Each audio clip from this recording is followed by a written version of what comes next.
she had her birthday.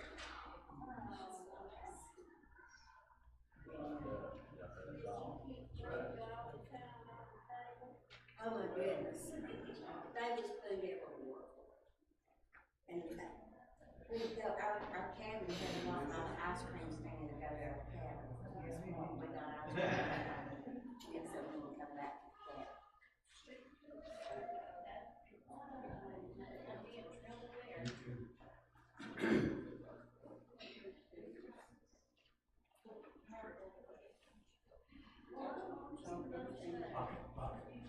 Yeah, that's my problem. Okay, good evening, everyone. We're very concise this evening. That's good. I may not be, but no, there will probably be a few more who will come here in a little bit. Hope everyone's had a good week. Good to see those who have been sick. We're glad to see you and or been traveling. We're glad to see you as well. Those who are viewing live stream, thank you for being with us.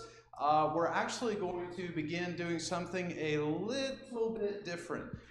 So over the next couple of weeks for services, we're going to be starting to implement a couple of things to try to work us into the house-to-house evangelism thing that we talked about over this past weekend and a little bit on Sunday. And we're going to begin with one of the first parts of that this evening before we even take prayer requests. I'm going to hand out these cards with the help of, well, actually everybody's in the same place, so it's not going to matter.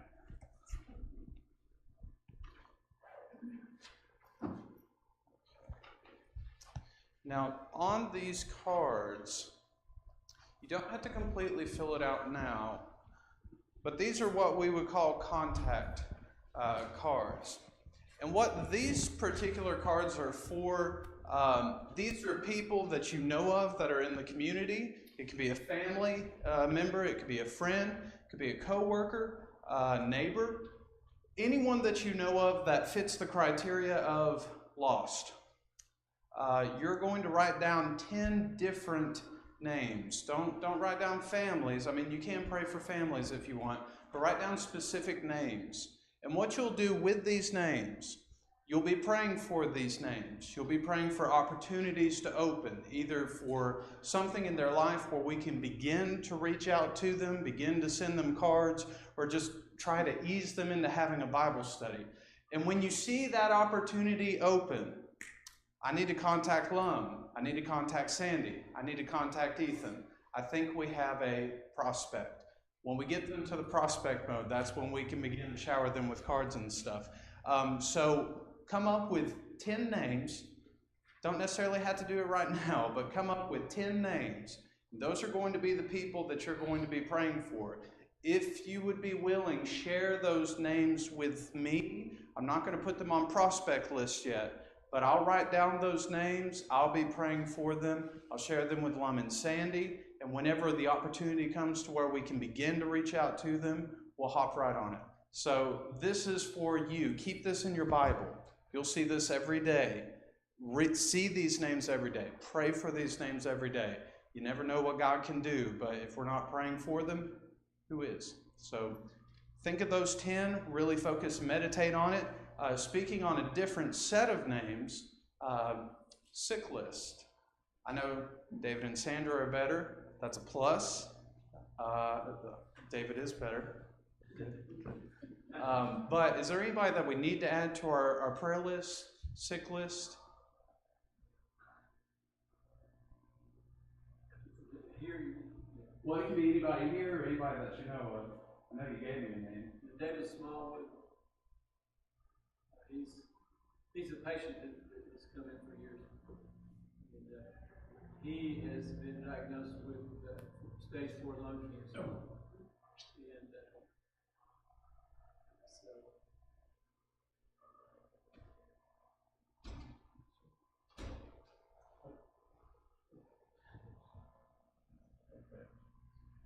David Smallwood.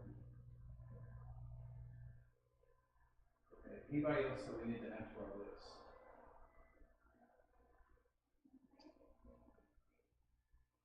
I'm afraid if we start praying now, someone's going to slam the door. David, why don't you actually lead us in a word of prayer and pray for the class?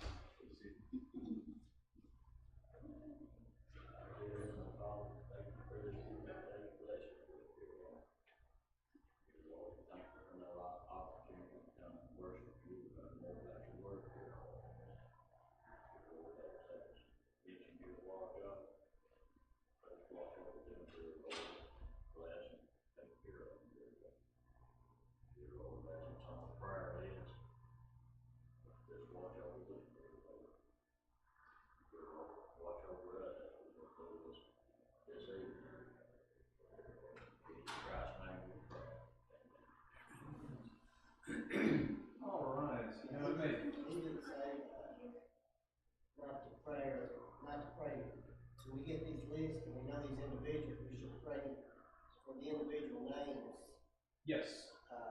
you know, when we get the list, we know who the people are. Yes, let me make a note on that for a moment. My clicker's not working. I acknowledge what you said.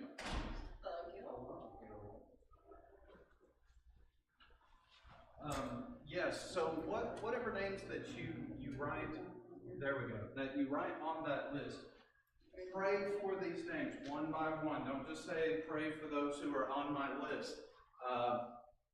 But we sing the song, count your many blessings, name them one by one. Well, count all those that you're praying for, state them one by one. You do that, you begin to get them more in your mind, they're more attuned to you in your daily thoughts, and you'll be more probable to reach out to them, and they'll be more probable to speak back to you as well in a positive way. So that's going to be our focus for the next couple of weeks, trying to build up these lists of people that we know, people who are lost, and people that we can try to reach out to. Now, if you know someone who recently had surgery, Terry Hall's come to mind, someone who recently went to the doctor, those are people who would be ideal we can immediately start sending cards to. Because more times than not, a lot of people don't get cards, and people don't think of it that way much anymore. But if we begin to flood them with cards, that'll be good, and that'll be for a 4-week time period. So I'm trying to get the system ingrained in my mind. We'll try to walk everyone through the process, and after a period of time, we'll become a lot more comfortable with this. So we're just starting. But yes, if you have any questions about that, just ask me or Sandy, or better, if you get your personal evangelism workbook, a lot of that's in there as well, which I'll make a reference to that in our lesson this evening in just a little bit. Okay, so tonight we are looking at the parable of the leaven. Not parable 11, parable of the leaven. This particular parable is just one verse in most cases, except in Luke's case, it's 2 specific verses, both of which are found in the 13th chapter of their respective book. Matthew chapter 13, verse 33, and then also Luke chapter 13, verse 20 and 21. And we're actually going to focus on Luke's text this evening. Because even though it's short, sometimes some of the most powerful lessons come in few words. I've never bought into that wisdom, but I know it's just as effective. Yes, we've got one another. So if someone would be willing to read chapter 13 of Luke, verse 20 and 21, and then we will move from there. And again he said, whereunto shall I liken the kingdom of God? It is like heaven. It is like leaven, which a woman took and hid in 3 measures of meal, till the whole was leavened. Okay, so very short, very sweet. In fact, this particular parable really emphasizes change. Influence is the big idea in this particular parable. Now, how are we going to break this down into a 30-ish minute lesson? Well, I'll amaze you. We know that.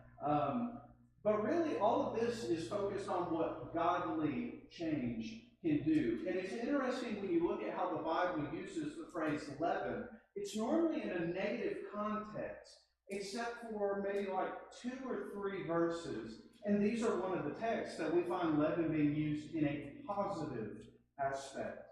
We'll talk about that more here in a moment. But when you look at some of the morals, change in the kingdom takes time. This particular parable speaks more to ladies than it does guys, unless if you're a chef. But ladies know what cooking entails. You don't get together a bunch of ingredients, throw it together in 5 minutes, and then be like, oh, bon appetit, we're ready to eat. No, you're not. You need to cook it, you need to prep it, you need to give it a little bit of time. And when you make those really, really, really good meals, those take a lot of time and a lot of planning. And most of the time, unless you make a mistake, most of the time when you give it the right amount of time that it needs to be cooked or fried or stewed or slow cooked, it turns out just as you wanted it. Tasty, delicious, and you want more of it. So what we're going to find in this text, we're going to be looking at some of the morals of godly influence and having patience when we're working with people. And this deals a little bit more because even though we're talking about leaven, some of the things we are going to focus on are going to focus on some of those agricultural, everyday influences that those in Palestine would have. So our 4 key things to remember as we go through this text. First off, the leaven.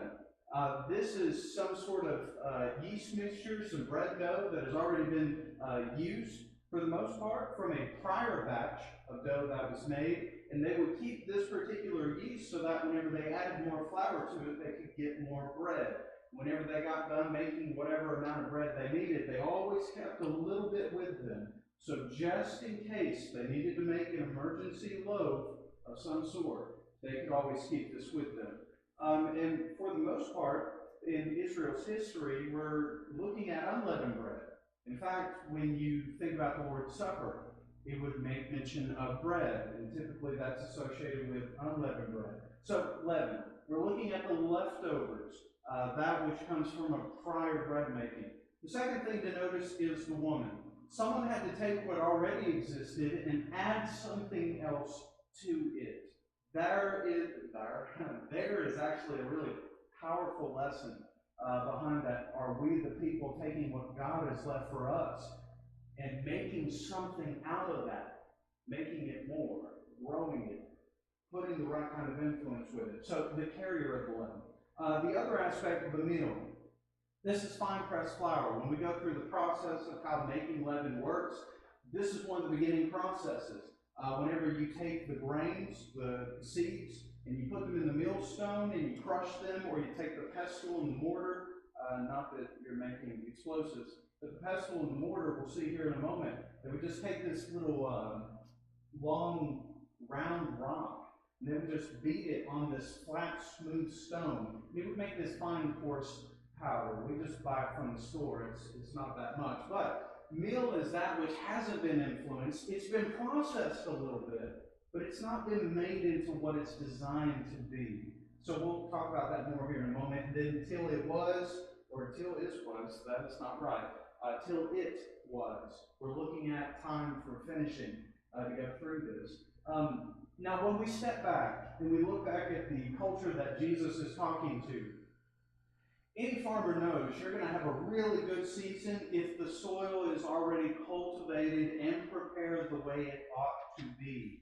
This all starts with, if I'm going to plant something, am I going to have enough rain or water to nourish the plants? Yes. One point on that last slide, leaven can be shared.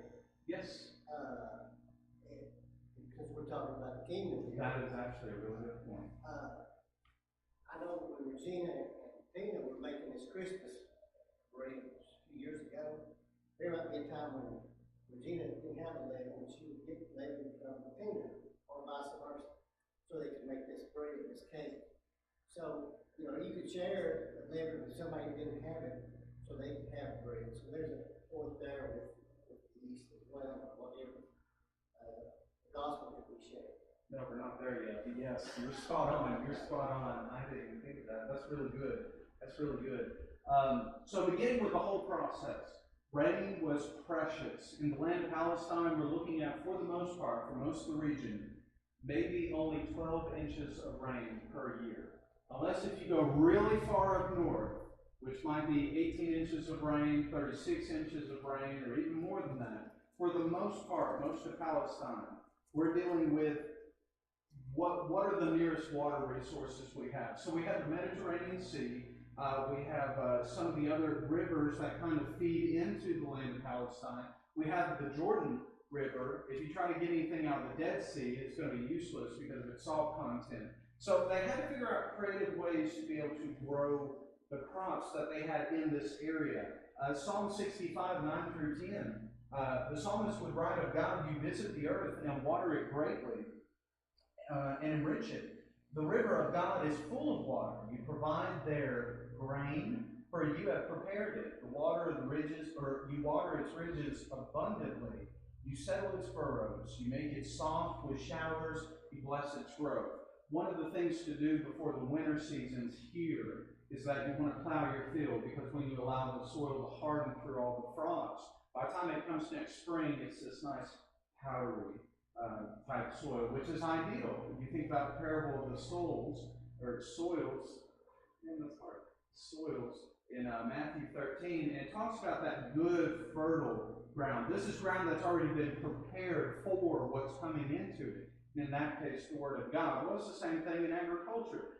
You need more acidity. In my case of growing blueberries, I have to have a right amount of acidity in the soil. Well, I've got to do something the year prior in order to make that field possible to grow any kind of berries. I could grow berries in it and not raise the acidity level, but then by the time the berries actually form on the bush, I'm going to get far less because I don't have the right kind of nutrients for it to bear the way it's supposed to bear. So rain is important, and especially in the land of Palestine. Secondly, plowing the fields. I don't have this slide on here. Oxen, donkeys, camels, at times sheep, would be used in this particular process. And when we see this, most of the time whenever you go to the book of Joshua, or Judges, or Samuel, and Kings, you'll read like very few verses far in between that talk about the plowing methods. You recall how Jesus would say, "My yoke is easy, my burden is light." The yoke is that thing you find kind of put on the shoulders of bulls or donkeys, and they would take a trough, or at least a metal thing, and I don't remember what that's called. Is that literally a plow? Do we know what that's called? Turning plow. A what? Turning plow, is that when you turn the soil? Yeah, it's like the sharp triangle thing that goes in the ground. Turning, okay. Furrow. Yeah, that's a furrow. Okay. That's hard to say too. I can't speak tonight. Anyway, so it don't matter. But we found an example of that at least. This was common. So once they get their animals working through this, you've got the soil ready, you've got the ground plowed, now it's time to plant. For Israel, their normal planting season started somewhere in mid-October, November.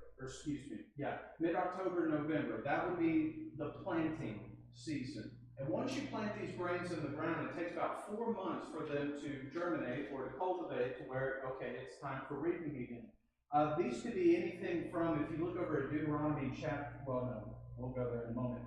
Deuteronomy chapter 8, it makes mention of a list of grains that the land of Israel was famous for.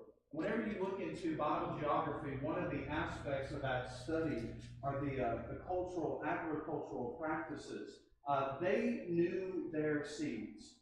I mean, it's an agricultural society, so of course they would know their stuff. But when they went to go plant the grains, they would just go in by the field by hand and just by hand put it a little bit at a time, or some of them sprinkling depending on the type of seed that they're planting. When you're doing corn, you don't throw your corn seeds all along each other. You're not going to get very good corn that way. You've got to space them out, and they have to be at a certain depth. Same thing with potatoes. Except potatoes, you got to put a dirt mound over it. It's all going to be different. The grains didn't necessarily require all that much tending to. You could just kind of sprinkle them through the ground in the little row that you made with my brain's dying. With the hoe, you make the row, and then you plant the seeds in the row. Then you take the hoe and you put the dirt back over. That's the process that they would use. So I can't think, there's too many O's that I'm thinking of. So gathering the grains. 4 months later, after they plant, they've already gone through the rainfall seasons. And I'll show you a text here in a moment where there were specific times in Israel where it would rain more often than not, and even sometimes they wouldn't even be expecting rain because that'd be unheard of. But in Deuteronomy chapter 8, verse 8, when they're talking about the promised land, and you can read prior in this text, it talks about the fruits that they have, it talks about the different kind of animals that they have, the different kind of trees, and here we find the herbs and seeds. It would say that this land would be a land of wheat, of barley, of vines and figs, trees and pomegranates, a land of olive oil and of honey. When you look at 2 Kings chapter 4 and verse 42, you see the same concept of barley bread being made. Well, what do you think that was made of? Well, it's stated there in the word for barley. Now, when you take all these grains, which, get this, once you spend hours upon hours in the field, and you spend hours upon hours reaping the grains, now you've got to take a couple more hours to get the grains off the particular wheat or the barley that you're dealing with. Now, I've got a point of saying that. But after they take all these and they put them into a basket, then they put them on the little milling stone right here. If they did it by hand, this would take women about 2 to 3 hours to be able to take just a couple of pints of grain seed and just pound it into fine flour. I've never done the process. Doesn't seem all that fun. You just go to the store and you can have it done within a couple of seconds. Perfect. But this was a daily thing. And what's interesting about this is that every family had to do this. This was their way of having food. So if you can imagine what you do for 3 hours straight every day, that's probably the same thing they were doing. It makes me wonder from a spiritual aspect, what I do for God that maybe provides for my family or for my friends or my neighbors or my relatives 3 hours a day so that I can make sure they're spiritually provided for. Interesting thought. But in Numbers chapter 11, verse 7 and 8, we actually do see this when the children of Israel received manna, which they received it back in Exodus 16. But this is the later on down the road. It would say, now the manna was like coriander seed, and its color like the seed of the bdellium. The people went about and gathered it, ground it on millstones, or beat it in on the mortar, cooked it in pans, and made cakes of it, and its taste was like the taste of pastry prepared with oil. Now what they would do with this fine flour, they would add it with, as it says here, with some oil, sometimes even milk, depending on what they're making. They put the right kind of seasonings in it, and then they would begin to take this flour and they would knead it into this already made loaf of leaven. In fact, sometimes they took this particular leaven, left it out for a couple of days or a couple of weeks, and they would continue adding stuff to it, taking stuff off of it, but it'd still be the same kind of mixture. And as time went along, sometimes they'd go to make bread. You find these little pot-shaped, upside-down pot-shaped ovens. They're just literally called pot ovens. There's also the stone ovens. If you've ever been to a stone brick pizza place, that was invented by the Romans. Now, those in the 2nd or 1st century in Palestine, they would have used something more like a stone oven. Maybe not perfectly lined with stones, and you've got the heat up under it, but there's also this other type of oven where they dig a hole in the ground just a little bit, fill it with large stones, then put small stones, put some fire down in there to keep the heat there, put some sticks over it, put some leaves over that, and then whatever they're cooking, they'll put on top of that. And what it would do, it would create this steam cloud so that they could cook whatever they wanted. And if they were doing bread, they would have to equally space it out so that the leavens wouldn't touch each other. They'd make their own loaf of bread. So there's different ways that people made what they needed. But the one thing they had to have in order to make the bread, they had to have some kind of leaven. Something to pull from, something to add to, and something to use and enjoy a meal from. Now that's the process. How they used leaven, where they get it from, and it would continue. Yearly cycle, every single year. Well, it makes me wonder, if you recall in the first lesson on Saturday morning, Brother Whitaker was talking about there are 3 different types of people, because not everybody's suited to bring people into the congregation. Not everybody's designed to keep people here in the congregation in terms of trying to teach them or guide them. And even teachers, not everybody's made to be a teacher. But that's the beautiful thing about the body of Christ. Even though we all share in different kind of talents, we have to kind of understand in the process of where are we in growing the church, continual process, wherever we are in growing the church, where do I find my role to serve best? That's R-O-L-E, not R-O-L-L. We've got to figure that out. In fact, when we think about the spiritual ways to cultivate growth in the church, right now we're just simply on finding Contacts.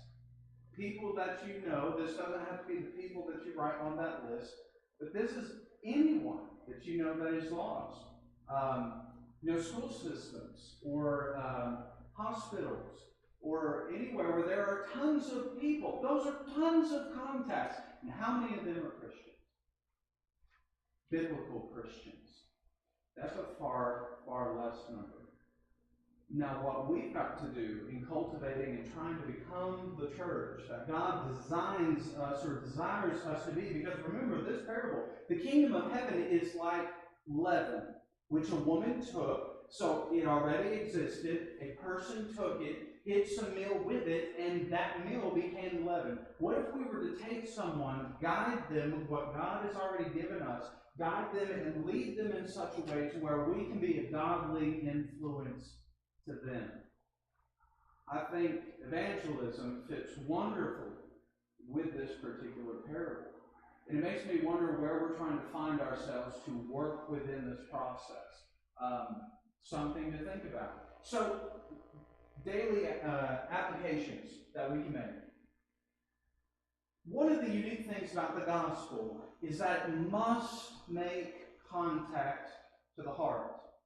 When you look back at the parable, until the leaven came in contact with the meal, which had already been someone cultivated the land, someone already planted the seed, someone already worked with the seed, someone already took the grain itself, still on the stalk, someone took all those hours to beat all the grains out of it, someone took the time to take a pestle and mortar and grind that down into a fine powder. Someone already took time to prepare that. But did we ever take the time to share the gospel with that already prepared person? We take time to share the gospel with them so that that which is leaven, the heavenly leaven, if we want, well, you said the parable of the heaven. That's what you first read. That's what I remember. Do we think that way? Until we end up sharing the gospel, Peter would say, I'm not ashamed of the gospel of Christ, for his power of God and salvation to who?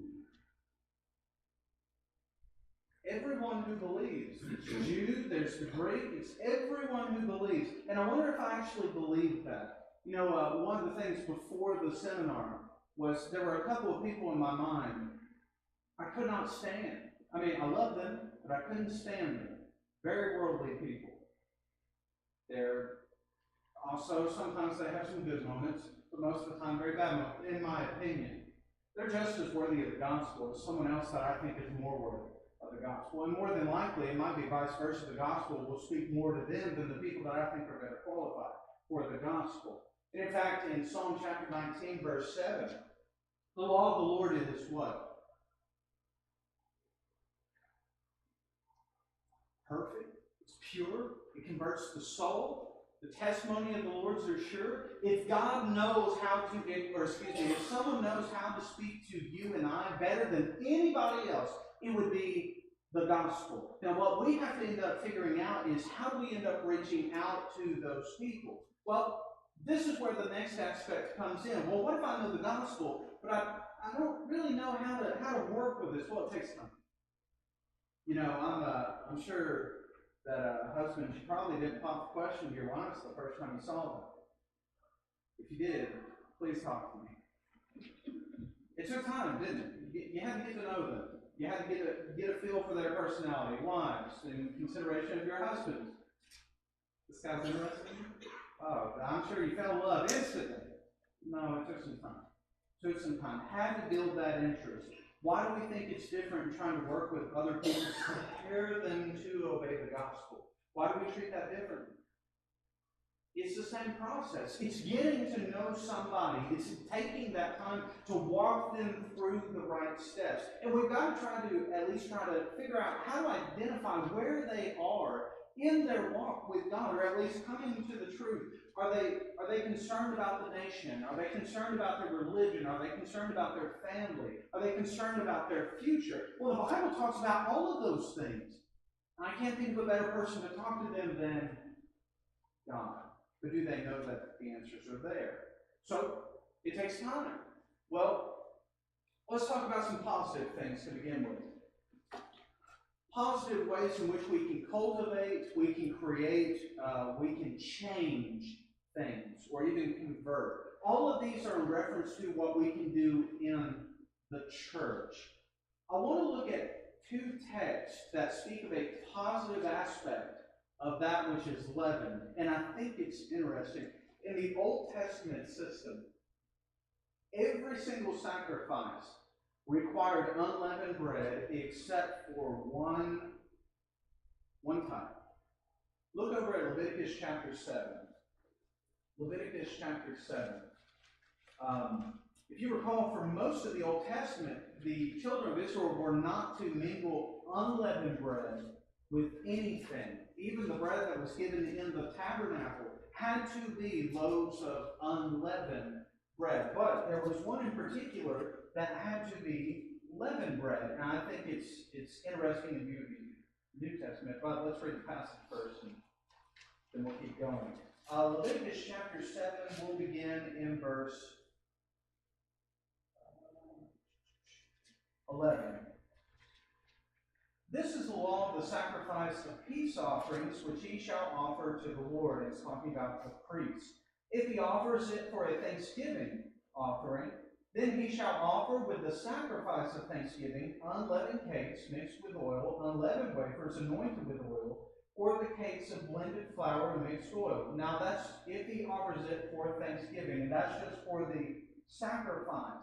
Besides the cakes, which are made of unleavened bread, as his offering he shall offer leavened bread with his sacrifice of thanksgiving of his peace offerings. And from it he shall offer one cake from each offering as a heave offering to the Lord, and it shall belong to the priest who sprinkles the blood of the peace offering. Now, this is the only time in the Old Testament law system that we find something leavened being used as an offering towards God, along with something that is unleavened. Now, in the New Testament, we would render that concept of that which is leavened should not touch the unleavened. In fact, if anything which is leavened touches that which is unleavened, it corrupts it. In fact, you look at 1 Corinthians chapter 5, and you find the problem of the young man who takes his father's wife, and they're in adultery. What would Paul tell them? You know, a little leaven leaveneth the whole lump. He's talking about if you accept a little bit of sin, think about what that's going to do in the long term of things. Well, what if we were to do this from an opposite standpoint? What if it wasn't the influence of sin, but what if it was the influence of godliness and holiness and purity and righteousness? What happens to us when we begin to add that more and more and more as our main influence? We become exactly who God designed us. I think it's of interest that the sacrifice of peace offerings required both unleavened and leavened. And the reason I find that interesting is this. Do you know who became our peace so that we could go to heaven? Jesus. You know, God desires us to take who we are, mix it along with the divine meal, so to speak, the divine leaven, so to speak, and become more of Him, less of me. He's given me something to work with and to build off of and to continue growing into. And even as I continue growing and growing, you know what I'm doing at the same time? I'm also sharing my faith with others. What's that doing? Well, I'm taking some of the leaven that I've been leavened with by God, and I'm sharing that with others. Guess what? It's affecting them. It's changing them. It's designing them to become like God as well. Not that they want to be like me, but they want to be just like the person I'm going to be like as well. They want to be like Christ. I think it's interesting. That's the only sacrifice that required leavened bread as a part of the offering. Now, if you look also at Galatians chapter 5, Galatians chapter 5, this shows it in a negative context along with 1 Corinthians chapter 5. But this one deals with the individual in their actions. Galatians chapter 5, beginning in verse, we'll start in verse 7. Paul would write, "You ran well, but who hindered you from obeying the truth? This persuasion does not come from him who calls you. A little leaven leaveneth the whole lump." What's he saying? False doctrine can corrupt you. In fact, I have confidence in you, in the Lord, that you will have no other mind, thoughts, but he who troubles you shall bear his judgment, whoever he is. Truth can also be corrupted. It's not just lifestyle that the divine will or the divine leaven affects, but it also affects my mind. Look over at 1 Corinthians, 2 Corinthians chapter 3, and we'll see the same concept of mind, but we also need to keep in mind, for lack of a better pun, keep in mind how we work within the church, how we build within the church, how we interact with other people. When we say something the wrong way, or we're just not having a good day, and we find out at someone instantly, that could shut down the possibility of us reaching someone or helping one another. And you'll see it here. Actually, 1 Corinthians 3. I said 2 Corinthians 3. I apologize. 1 Corinthians 3. This deals with the same idea that Paul was talking about in Galatians chapter 5. Except this one is that everything has to follow a specific order. If you don't do it in this order, you're done with. And there's a difference between saying something that is unauthorized by God, saying it has to be done this way, versus something that is authorized by God, saying it has to be done this way. If God said it has to be done this way. Now, in verse 1, it would say, "Brethren, if I can speak to you as spiritual people, and not as carnal as to babes in Christ, I fed you with milk and not with solid food, for until now you were not able to receive it. And even now you are still not able, for you are still carnal." So if you think you can help the church grow and think of it in physical religious terms, and by that is we need to have all the programs, all the flash, all the zazz and spirit fingers. We need to have the fog machine. We need to have the preacher who speaks on time. We need to have all the good things, very charismatic. We need everything drawing in people in here. And if we do it that way, we're good. Paul says, I'm not speaking to you in that fashion. In fact, look how he does speak to them. When one says, verse 4, well, actually the rest of verse 3, you are still carnal. For where there is envy, strife, and divisions among you, are you not carnal and behaving like mere men? What's causing this? For when one says, I am of Paul, and another, I am of Apollos, are you not carnal? Who then is Paul, and who then is Apollos? But ministers whom you believed as the Lord gave to each one. I planted, Apollos watered, God gave the increase. We'll come back to that verse in a moment. So that neither is he who plants anything, nor he who waters, but God who gives the increase. Now he who plants and he who waters are one, and each one will receive his own reward according to his own labors. For we are God's fellow workers, and you are God's field, for you are God's building. So let's take this parable and apply it on a congregational type level. We are working together. We're laboring in God's field because we're God's building. That's not physical. He's talking about individually, collectively, us together, not this brick, flesh and blood. We are God's building. For no other foundation, verse 11, can anyone lay than that which is laid, which is on Jesus Christ. But then he has a warning before he says that. There's a reason I didn't read verse 10. Verse 10, since we're God's building, we're his building according to the grace of God, which was given to Paul as a wise master builder. I have laid the foundation, and another builds on it. Here's the key phrase. Let each one take heed how he builds on it. If you want the church to grow, one of the aspects we have to be very, very careful about is that we need to be change agents for the betterment of the kingdom. Not change agents as in trying to change God's design for the church. Paul warned the Corinthians, be careful what you tell each other, be careful what you're teaching, Be careful how you act, and not just among each other. This could also fit into the category of me working with another individual to bring them to the knowledge of the truth. You say the wrong thing at the wrong time, guess what's going to happen? Shut down immediately. And far too often, before we get someone to become a child of God, we've probably already said too much already, and we've already shut the door. We need to be the type of leaven that God wants us to be. The kingdom of God is likened unto leaven, divine leaven. We want to be an influence for the betterment of the kingdom. And that's what I see through this particular parable. Anybody have any comments or thoughts, ideas? Okay, next week is going to be don't do that to me. Next week is actually going to be a 3-part study on the prodigal son. Just because there's so much in this.